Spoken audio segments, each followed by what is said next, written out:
The Frugal Wizard's Handbook for Surviving Medieval England. I hated it.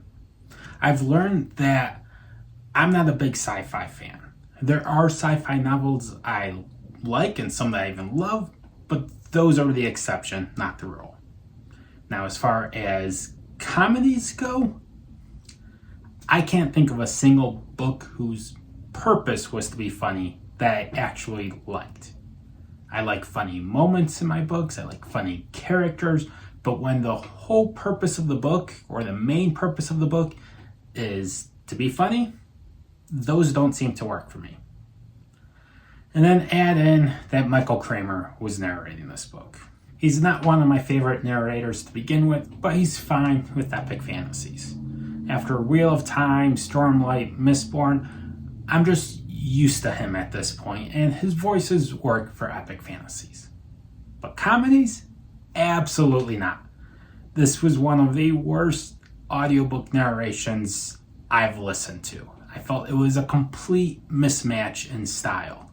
This is unrelated to the actual book, but I was already disappointed that Sanderson didn't take this opportunity to give a lesser known narrator a chance to shine.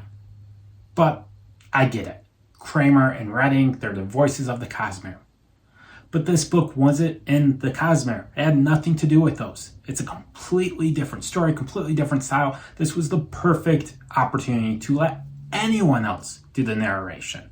I can think of countless other narrators who could have done a better job with this book than what we got. So right off the bat, this book already had 3 strikes against it.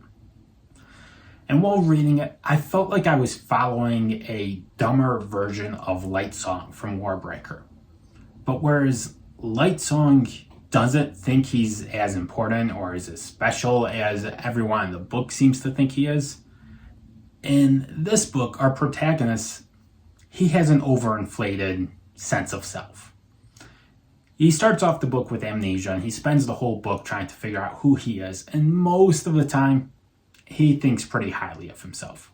Part of the reason it took me so long to get this review up is because I wasn't enjoying the book. I wasn't making time to listen to it. I wasn't squeezing it in every time I had 5 minutes. Instead, I was saying, oh, well, I only have 5 to 10 minutes.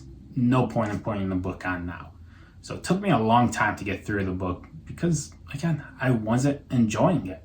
That's the complete opposite of how I approach almost every other audiobook. I'm always trying to find those extra 2 minutes that I can listen. So for the first half of this book, I was kicking myself.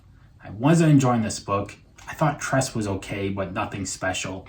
I was so upset that I joined in the Kickstarter at all.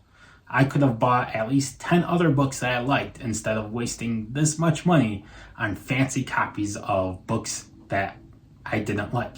But then I got to the second half of the book and something started to happen. I started to realize that I was enjoying myself a little bit. The comedy, while still there, was taking a back seat. The plot was picking up, the tension was rising, and the character was turning into your prototypical Sanderson protagonist. He starts to realize just who he was, and more importantly, he learns who he is. He sees his flaws and his mistakes from the past, and he recognizes them for what they are.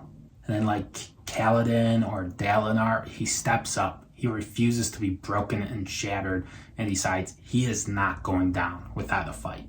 These are the character moments that Sanderson just writes so well. Yes, he's known for his Sanderlanches and world building, but what always sticks with me the most are those moments of character growth where they overcome their demons and their shortcomings and rise up to the challenge that's in front of them. And despite all those things that I hated in the first half of the book, I end up enjoying the second half of the book, and then I loved the ending of the book. Is this one of my favorite Sanderson books of all time?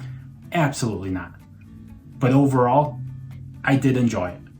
I would give it a low 4-star rating. So let me know what you thought of the book, and until next time, bye.